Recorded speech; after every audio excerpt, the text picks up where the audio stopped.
Hello,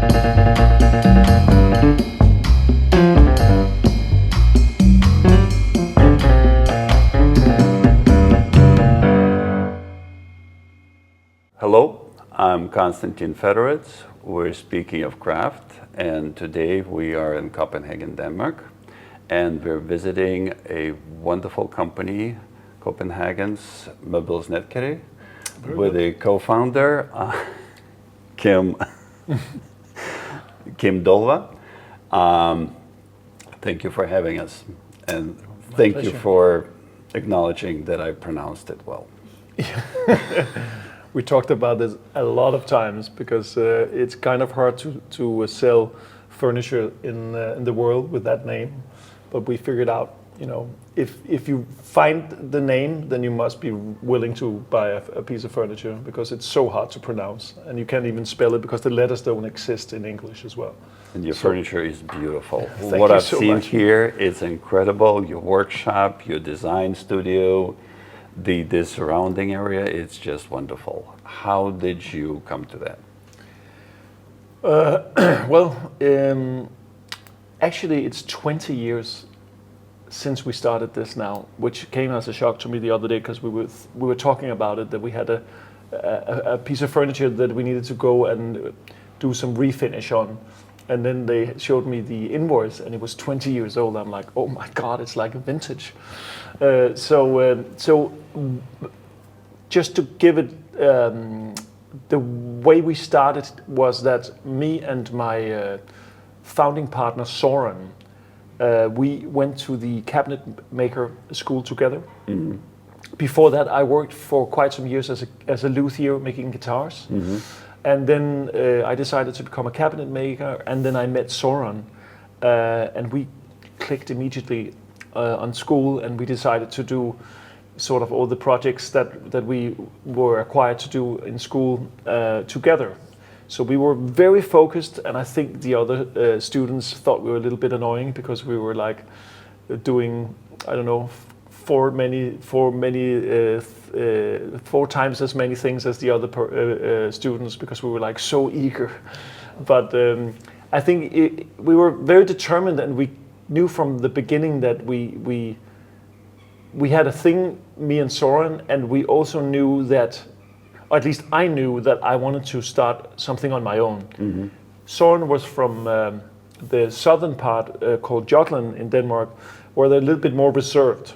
And I'm from Copenhagen, originally from Norway, but from Copenhagen I'm a little bit more open and more like, let's just take a loan, let's just do it.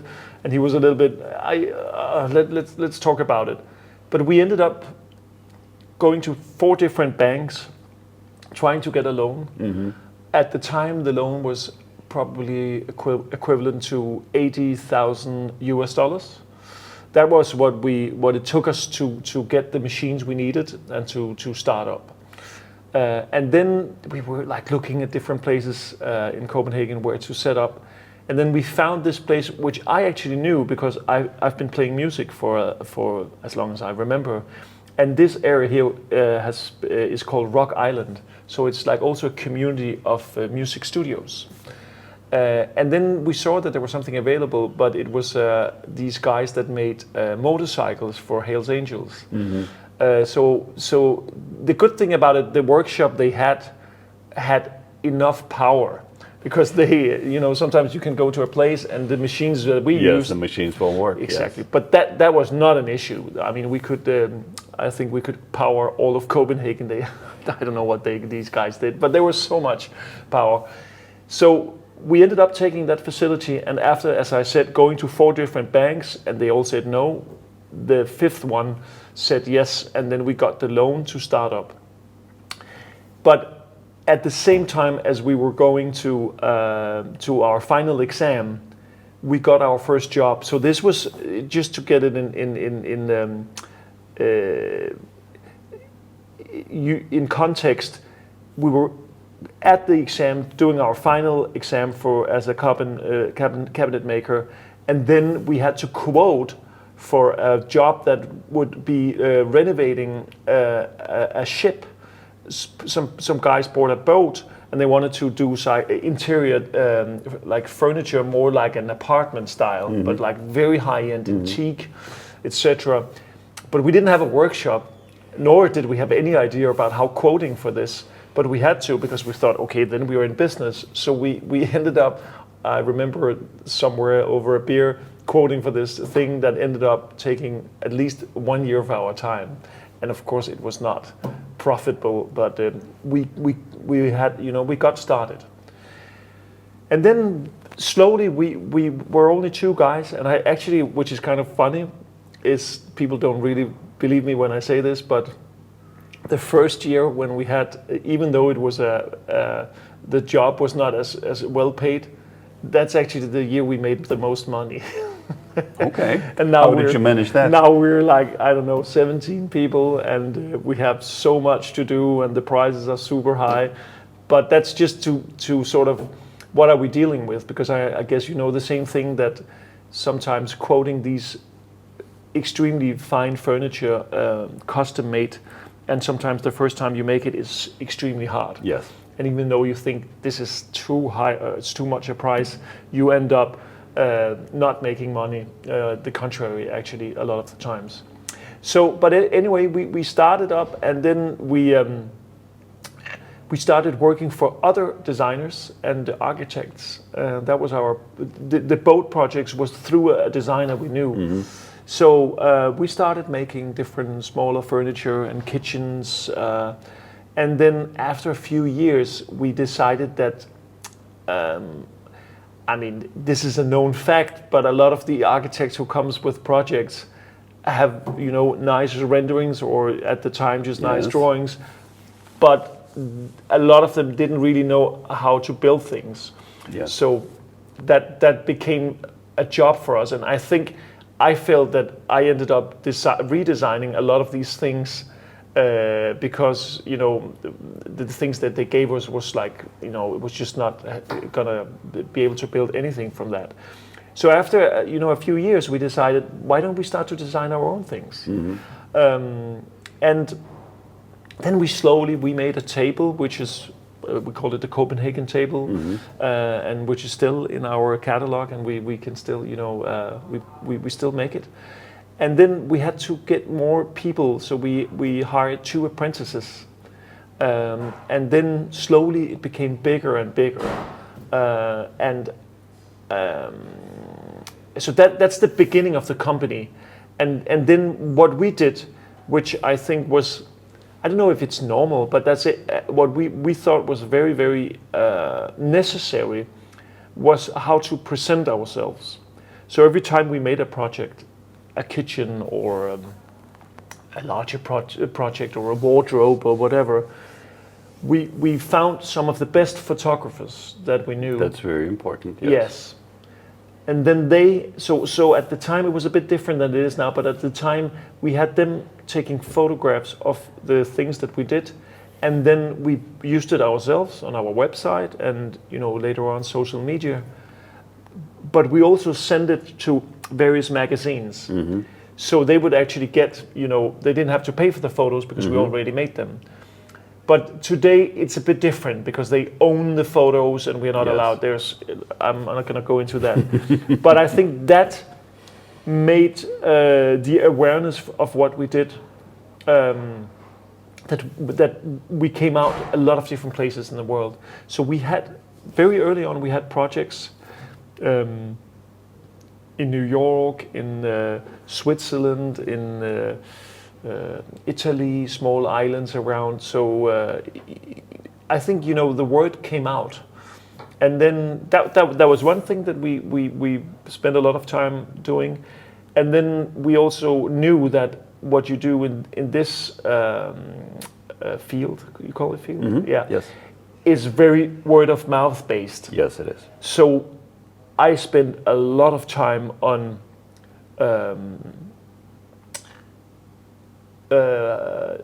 nurturing my network. So and if we had clients, if they weren't completely happy, I didn't care about the profit.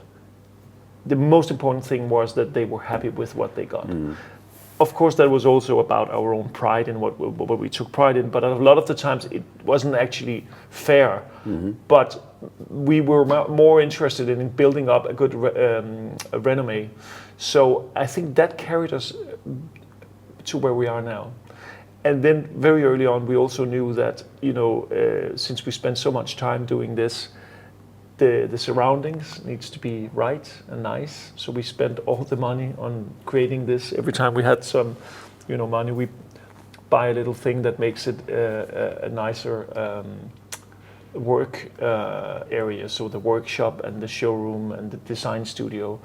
And then we also have, this was also a bit different because we are in the center of Copenhagen, and there's not many, if any, cabinet makers left here. There was Ruud Rasmussen, which was the most famous one, but they're not here. So that's why we get a lot of applications for people who wants to become, apprentices or just work as a cabinet maker.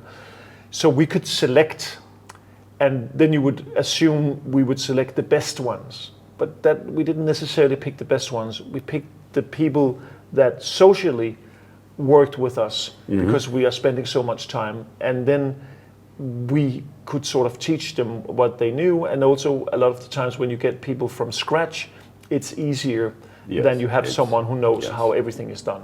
So that was also a thing we did. But So you run your own apprentice program here? Yes, yeah, we do. And how many people you have in the shop? I've seen 5, 6? But we're a bit more. There's some vacation right now, so we are 10 in the workshop, and then we are 6 or 7 in the design studio. But then actually, what happened 5 or 7 years ago, we also have a collection of furniture which we call the new classics. And people are like laughing a little bit. Isn't that a bit bold to call it classics? But this was also playing a game which came from jazz music, where I'm a big fan, or we are a big fan of Herbie Hancock. And I remember he made a record called The New Standards, which I thought he might have had a totally different idea about it. But the way I saw it was that he's been playing all these old standards, and now he wanted to make his own new standards. And it's the same goes with, coming from Denmark with this legacy, which is so, humongous, and it's all over. So it was that's why we called it new classics, that we wanted to, we hope these will become classics. And this is sort of our interpretation of that.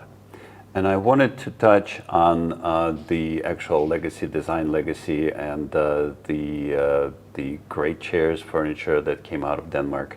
Is it burdening for you? Is it pushing you forward? Is it making you want to design something for yourself, or you would rather stay within that frame of design structure that's already predominantly known in the world? Yeah, I think to answer that, I think I'm pretty realistic. And also, if you make furniture by hand in Denmark, I guess it's the same in the US, the cost is high. Yes, very high. So making furniture that is like the fashion industry, where it's like, you have the fall color or whatever, doesn't make any sense. So we have to make heirlooms, and from an early start, we knew that this was even before sustainability became such a buzzword as it is today. We knew that we had to make things that would last. But that goes with the design as well. So some might say some of the stuff we do is a bit conservatory, or conservatory. Conservative. Conservative, yes. Yeah. So we have, of course, a huge influence on our tradition here in Scandinavia, but we also look to other places like Japan, and actually also like a lot of the old American furniture I really like.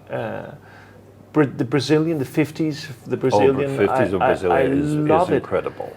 And also, then and these are just to talk about furniture, but as most of us are musicians, and I also do art on the side, so we try to look a lot of different places. Right now we have we have a huge thing for Scarpa, Scarpa, the Italian architect. So we look a lot into him on how to see the relationships between, we have one of the designers working in our design studio called Lise is an architect. So she brings a lot to the table from her field. And I think you will look at our furniture and you will see a red line, but you will also see something new. And I think what we have decided to do is, which has been an important thing from very early on, is what we can do, since we're doing it the way we do, is that we can do joints very precise and do things that will be harder or sometimes even impossible for the industry. So we try to show that so if, I mean, a lot of the things that we're sitting in here now has always these small details that will show, okay, this is a joint, this is how it's connected, because that's something as a cabinet maker we all love, and we have the tradition especially from Japan, that we have taken upon us. But I think it can create, if you do it in the right way, it can create a lot of tension to the design. Yes, it creates an extra detail, it creates an extra understanding of how it's being built, and yes, it's and your furniture is certainly beautiful. I mean, it's functional, beautiful, it's still Scandinavian, and it's marvelous. I love it. Thank you so much.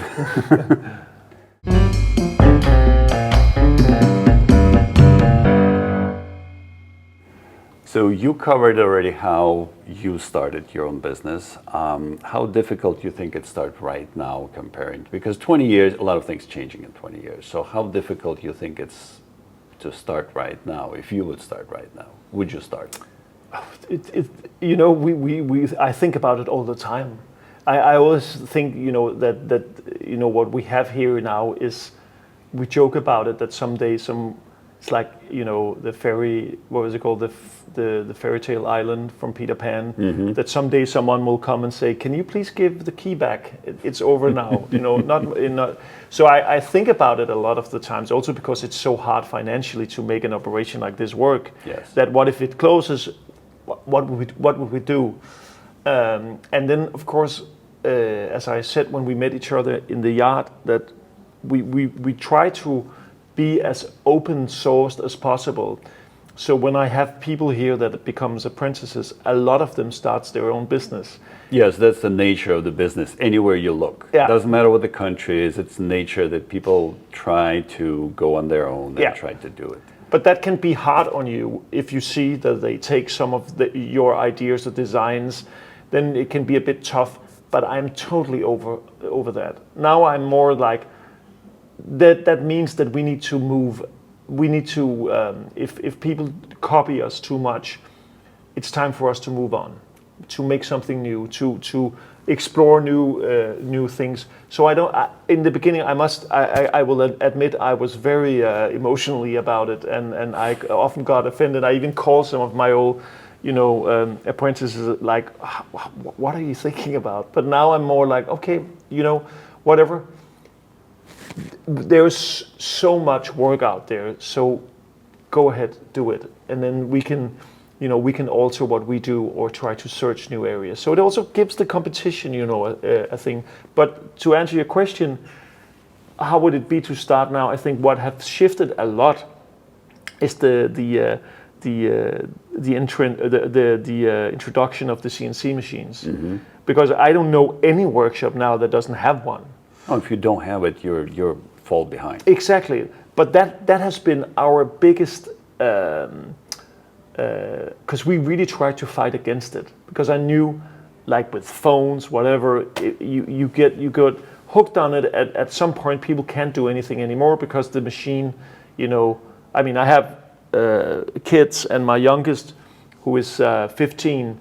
I mean, he can't do any homework without GPT, and I'm like, you know, so everything changes because you have a resource that makes it easier or simpler. So what we tried out here was, okay, we have that, we need to have it because otherwise it won't work, you know, we can't make it work.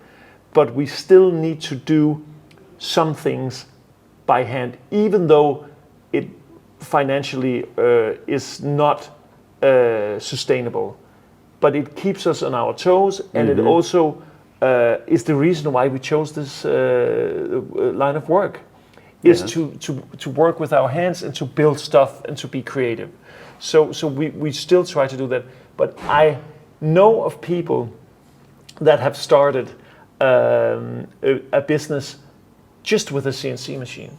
I mean, I'm amazed when you go out there and like, so what about, where's the bandsaw, or where's the planer, or whatever you call it in English, the thickness, and they don't have it.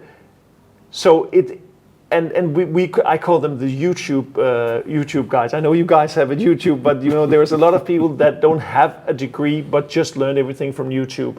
Yeah, so YouTube is a great source of not just entertainment. But I use it all the time, learning instruments. I mean, I basically learned playing jazz piano on YouTube. So you can learn whatever you want to. But if you were to start your own business today, I think the younger generation have a huge advantage because they're much faster to work with social media and how to get things around. But the problem is the people they will market or try to hit are the people on their own age, which are maybe not in the market of expensive furniture or kitchens like that. So that can also be a topic. And also now we have people that we have a company now in Denmark that does copies of 4 of the I wouldn't say best, but 4 of the most popular kitchens where we're included. They just make like copies of that in Poland. Oh, okay. So, but it looks pretty much the same. And for guys like you and I that don't know anything about, or people that don't know anything about, joinery or materials, they think it's the same thing, but it isn't. No, how can you compete with that? No, you can't. You and you shouldn't. No, exactly. You shouldn't. You should stay in your own realm, and because this requires a lot of knowledge, this requires a lot of education, and it also requires a lot of time. So it should be staying in a different realm. Yeah. And that's also, so if you would, since we're on the shop and setting up a shop, if you would have to downsize right now, God forbid, if you have to downsize. Actually, I think about it all the time. What would you take? What tools would you take and downsize with? I think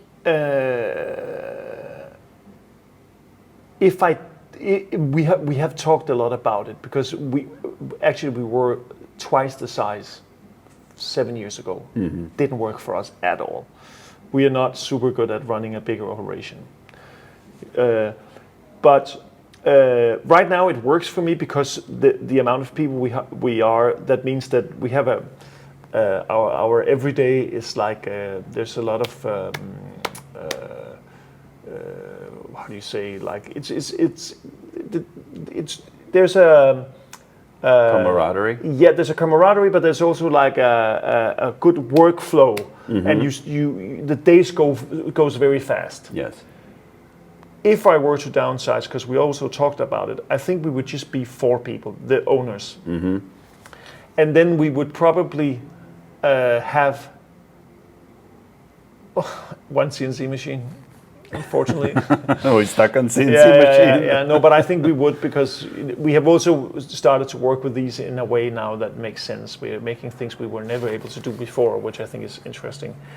And then I would say I came from a workshop that did a lot of veneering, so I have all those tools here, And I love that. I think that's such a... It gives you a lot more capability. I think it's super nice to work with, and we try to educate our customers, because they all think when you say veneer that it's super cheap. Oh yeah, 50s destroyed that exactly. completely. I'm trying. It actually makes a lot of sense, especially in these days, and you can't make like a huge door this thin in solid wood without bending.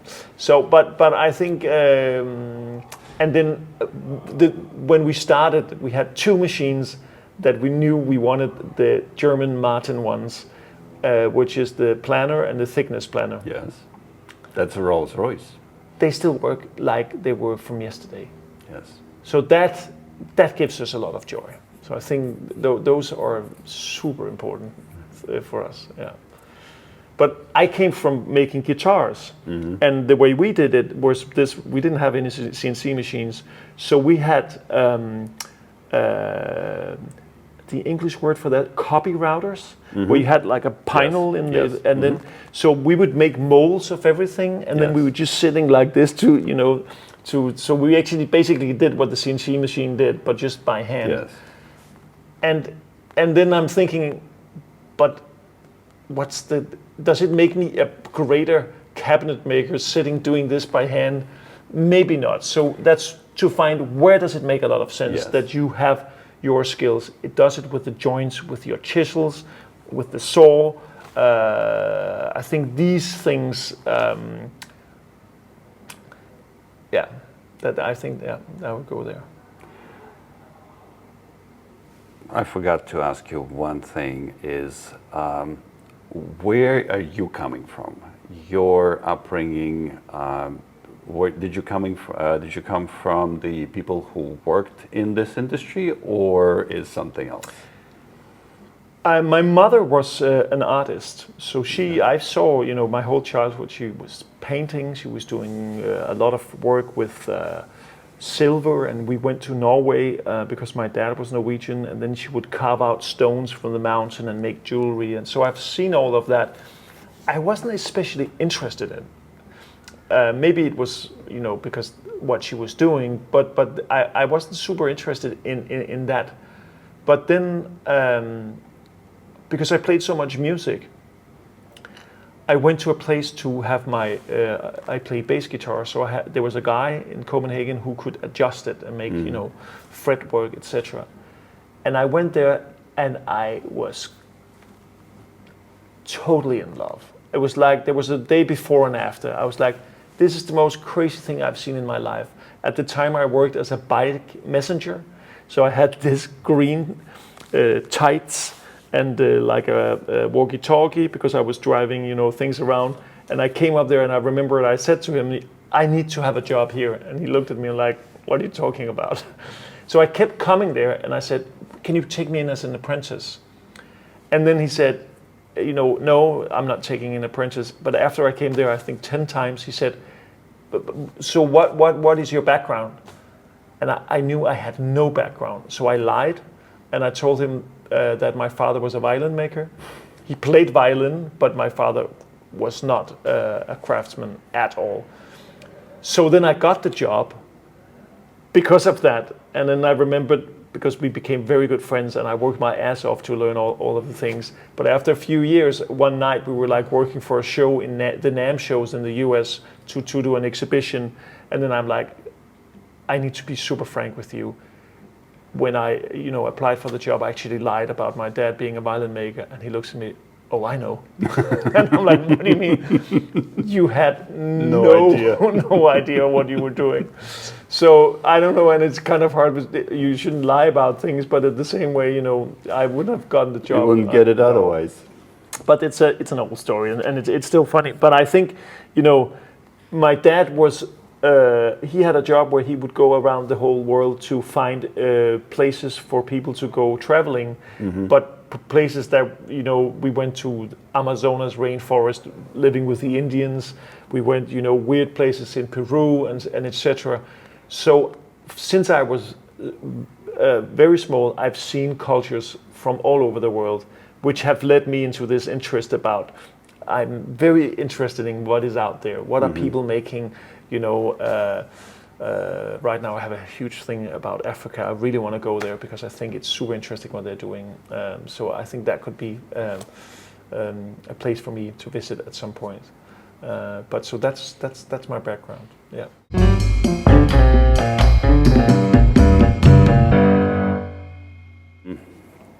So young people right now, always interesting to know, is there interest in Denmark? Is there interest in Copenhagen to become a woodworker? Is there, you said that there's people coming in with the apprentice to be an apprentice, but in general, do you think there's resurgence of interest, or there is kind of a normal way how it always goes? There has been, since I started my apprenticeship, it has become more and more and more popular, especially cabinet makers, because I think people found out it's kind of weird if you take all the other, like becoming a plumber or an electrician or even just a regular carpenter. If you see on the schools, it's a lot of very young people, but the cabinet makers are often people who have, a long degree from the university or whatever. So that's sort of a mix. I think people see,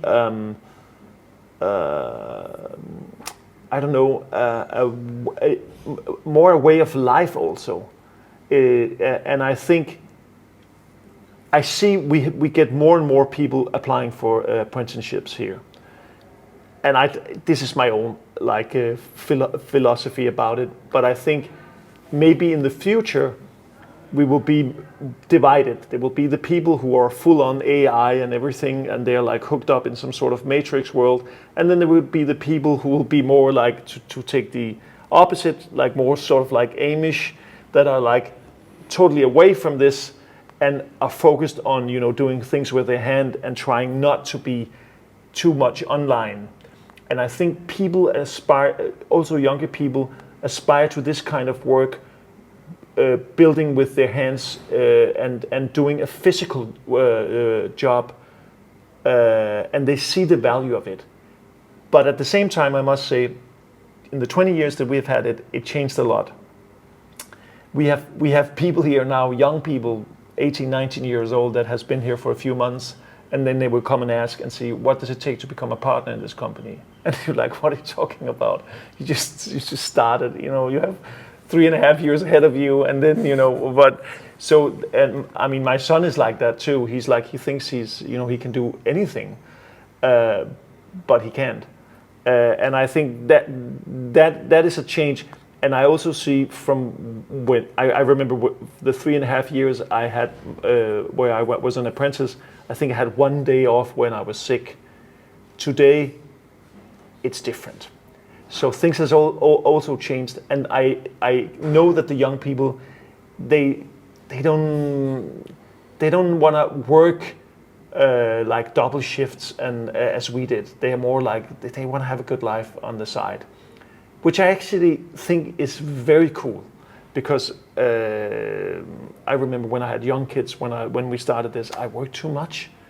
But then if I didn't, it's kind of a hard one, isn't it? Yes, it is. Yeah. It's certainly hard to separate, especially when you're starting your own business. It was the same thing for me. Yes. But there is an interest, and people are super intrigued. Even young people, they come here and they are like, wow, what is this? This makes so much sense. And I think also having the community where you work with other people, because there can also be, there's also a lot of cabinet makers that work by themselves, which is something completely different. This is more sort of like a team thing. Yeah. No, the furniture cabinet making is the team sport. I call it team sport. Exactly. It's not an individual. No, it's very difficult to do it individually. Yeah, but then you also have people that have like this romantic, they think that, being a cabinet maker is shaping a chair while you're listening to Vivaldi, and you have like 2 months to do this fine chair, and I'm like, it's not. No, it's about profit. Yeah. It's about sustaining yourself. Yeah. It's about moving and living another day in it, to be able to turn the light on and come here next day. Sustainability, it's a word that's popping out more and more in the United States, and definitely coming from here. How do you work within that environment, obtaining wood? We did hear that you have working with your own sawmill, or you have somebody that you work with. How is it working? So 5 years ago, I believe, we bought a sawmill an hour south of Copenhagen, or southwest. And the reason why we did it was that we had our collection, the new classics. They are also a cabinet maker workshop and a sawmill. And they were producing some of the things that we couldn't do in this workshop because we were too small. But they wanted to stop, so we ended up taking over that place. So we took a loan, but because if we didn't, they would close it down, and it would be a catastrophe for us, because they are super skilled and it's a fantastic workshop. So when we took over that place, we sent some of our best cabinet makers from Copenhagen to it's called Orbo, and then they are running the workshop down there, and also the sawmill. But when we just got the sawmill, they would only do kinds of pine and beech and some ash, but we work a lot with oak. And before we bought a lot of oak from Germany and Czech. So we spent a lot of time remaking the sawmill, the drying facilities, so we could work with oak as well, because it's a different way of drying wood. Yes. So now, because we are very fortunate that a lot of the clients we have in the Copenhagen workshop are super wealthy people from Denmark that owns a lot of land and forests. So I have been talking to a lot of these people about, can we buy wood from your forests, and then we can actually make furniture from your own forest. Yeah. So that was a way for us to get in, because it was very hard to buy wood in Denmark, because most of it is owned by the government and a lot of it is protected. So today we only use oak from local forests that we go out there and we source them, and so that makes we since the first year where we did that project I talked about in Teak, since then we have only used local materials. So that was Teak, obviously needed to be because of the boat, whatever. But we made it very early on a thing for us to work in local materials. So I think that is definitely some of the most sustainable things you can do. My biggest frustration or dilemma is that we have a lot of people from all over the world that wants to buy our furniture. How do we do that without damaging the world? Because let's be honest, if we wanted to do something for the environment, we should stop producing stuff. So, but if we do it in a sustainable way, we make it. Yes, and I know the whole, building a chair and then the CO2 is in the wood of the chair, and that makes sense. But we are not producing that many, so we are not the threat to this, and the things we do there last, they will last for generations. But still, to ship around the world now we do it by boat, which is the most effective way if we are talking sustainability. But it's still a little bit of a dilemma for me, because if we only focused on our local clientele, we wouldn't have that sort of problem. And that's what the cabinet maker or the furniture maker or the installer was before. Yes. That was a local person that was servicing that small community, or a bigger community in the sense of the king, or that's it. Yeah. Okay, we'll do it then. Oh, you have some American here, I see. This is definitely, it's not from here. This wood is not from here. This particular wood is not from here, but we actually do get Douglas and other, pines from the region. But we are doing a lot in order to be as sustainable as possible. What we've been working with for the last 4 years is trying to source the materials we use, like plywood, and the things that we use for the kitchen fronts, the doors that we use veneer and everything. And we've been working with a local company here called Havnens Hænder. It means the hands of the harbor. And they're specialized in finding sustainable solutions for the building industry, architectural, But they have had a material where you use hemp boards that could be a substitute for the regular boards that we use. Yeah, not MDF, but plywood. What is it? Particle board. Exactly. So, but it's still we're still working with them. But I hope we can, that will work for us. Then we're pretty much like we don't have that much problem anymore. I think then we control sort of basically everything. We also do every hinge, every small detail we do in metal, we do locally here in the workshop down here. Okay. So we are trying what we can. Then we've had a thing about painting. We're using people that hand paints, and we're using a paint which is also much better than the old. And the paint is also locally produced here in Denmark somewhere. Yeah. No, that's very interesting because this infrastructure is taking time to build and to put time in to develop. Yeah. And find out what's available, who can do that, and all that.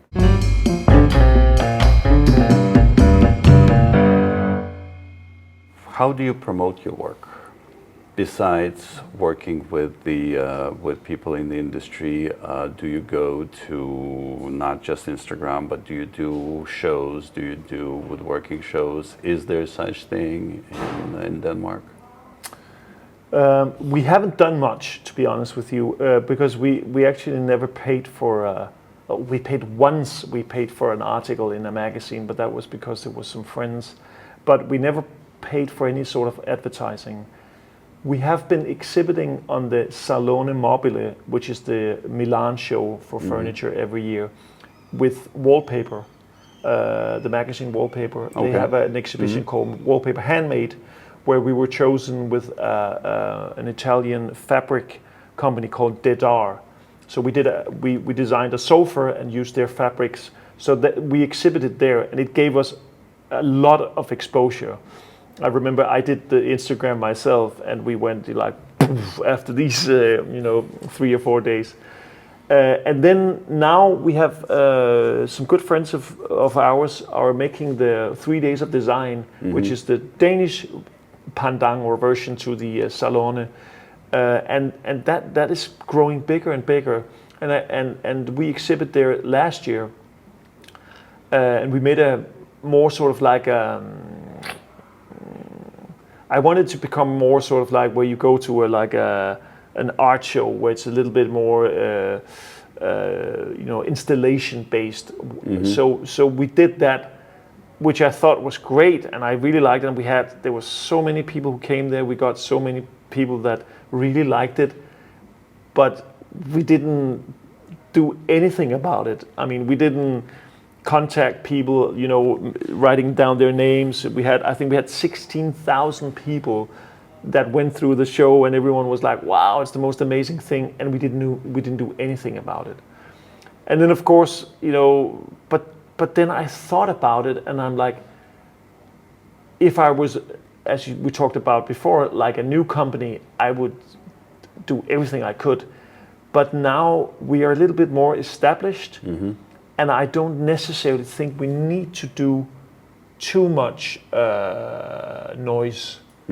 So I'm working on a new strategy now, and I don't know if I can tell you, because it's only you guys watching. You and 3 others.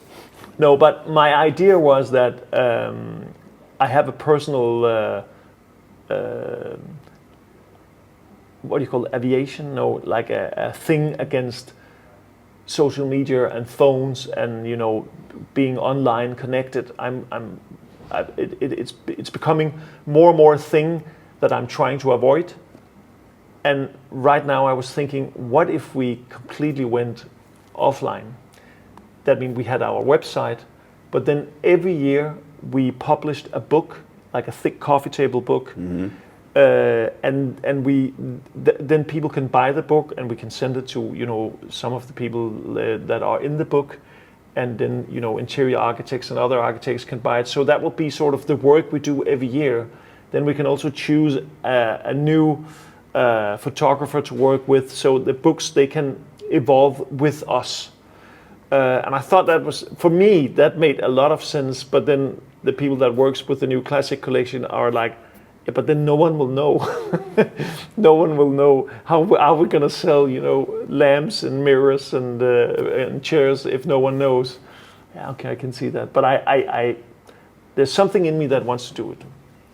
Oh, it's a new way. It's a new approach. It's a new old approach. It's a new old approach, yeah. It's a new sort of I'm distancing, and I think sometimes you need to shut it down. Yeah. Sometimes you need to shut down. You need to come out of it, and because it takes a lot. But I just see, it's like, I think a good friend of mine said once that the world has too many answers, but too few questions. So we need to ask more questions. And that's actually the way I see, social media. It's just like, there's so much content, it just, keeps so when I go through, my feed, I'm like, I don't even feel it anymore. It's just a thing. It's just a mechanism that goes on. So I'm missing the fact that I need to really search for something I'm interested in, and then getting the award when I find something which is valuable. We are also starting to, buy more books here, to have physical books and samples. So when we have clients here, we look in it together, and it's more sort of like a discovery. Like a tactile sort of thing. And I think that's what I'm missing with it. And and I think also having kids and fighting against the screens, it makes you sometimes you just want to shut it off. So I'm like, can I do it with our own company? Maybe not, but the idea is appealing. In the sense of shutting off or not shutting off, the Danish design is very pronounced. Scandinavian design, very pronounced, very sometimes austere, and you are staying within the boundaries. But did you ever wanted to expand in your own way of design, in something drastic and something different, to create your own personal language in it? In the furniture? In the furniture, you said that you're painting too? I'm not painting, I'm making art.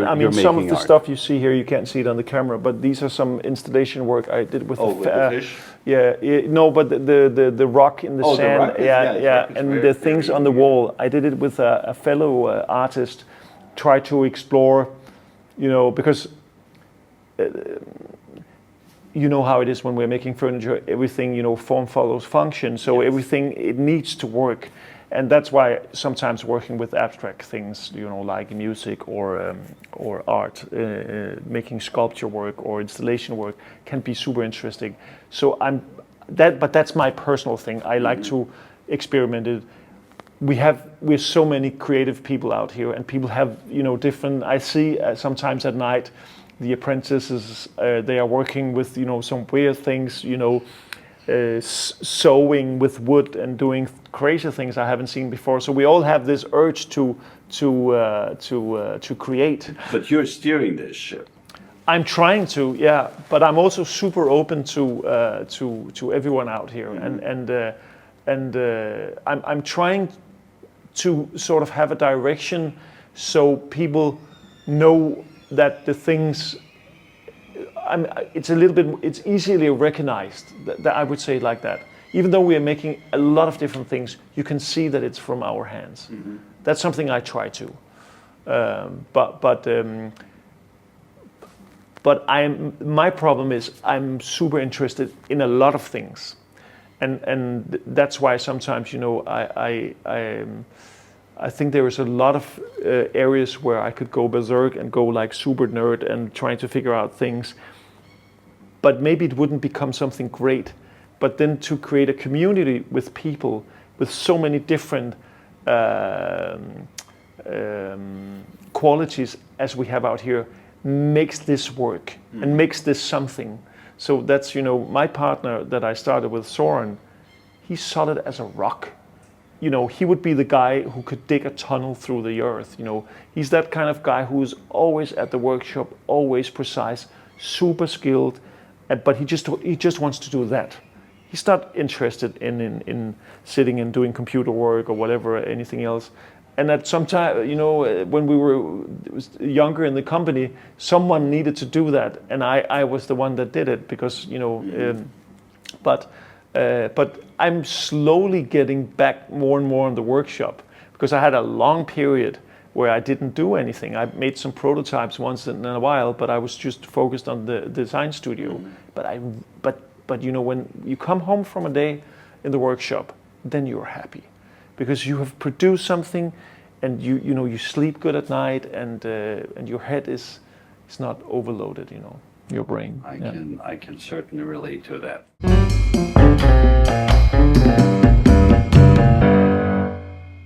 So just a few rapid questions. A woodworker and someone who... A woodworker and someone... No, the woodworker is someone who... Sorry. The woodworker is someone who joins things in a more abstract sense, I think. Woodworkers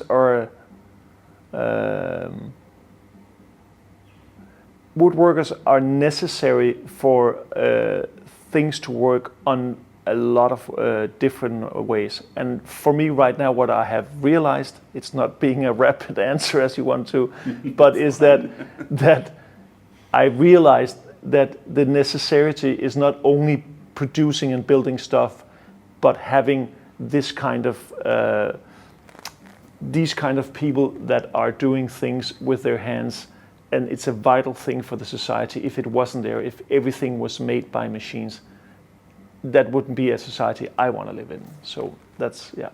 Okay. A main task of a woodworker is? It should be restoring, but it's not. So right now the main task is building. So it's creating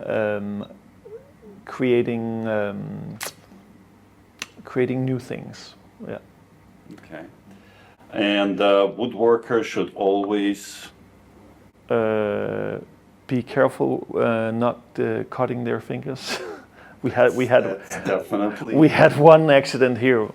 We had one guy who cut the tip of his fingers here. That was a trauma for us for a long time, all of us. Yeah. So he should be careful. To become a woodworker, one need to. One needs to have patience and stay focused. And I think that will be the biggest challenge for the young people today, is that it can't be some, you know, two-year job. It can, but if you really want to, if you want to get into that life we were talking about, for it becomes sort of a way of life. It's a journey. Exactly. That is possible as a wood joiner. It's definitely possible, but you need to have the patience, and you know. So yeah. Oh, Kim, thank you very much. Thank you for taking your time. You're welcome. Taking your time out of your busy production day. Thank you. I do appreciate it. You're welcome. It's a pleasure. Thank you. It was a very, very cool to do this. I'm not sure that the last rapid questions were that. No, it's perfect. But apart from that, you know what? It's always nice to be allowed to talk. So it will be talking and reflecting about one's work while you do it, which everyone should do. Well, thank So you. I thank you for it as well. I do appreciate your Yeah. time and allowing us to visit your place. It's incredible. I'm blown away. Thank you so much. And you are all invited. The door is open. You can come anytime. We Thank will, you. you know. I'll go to work.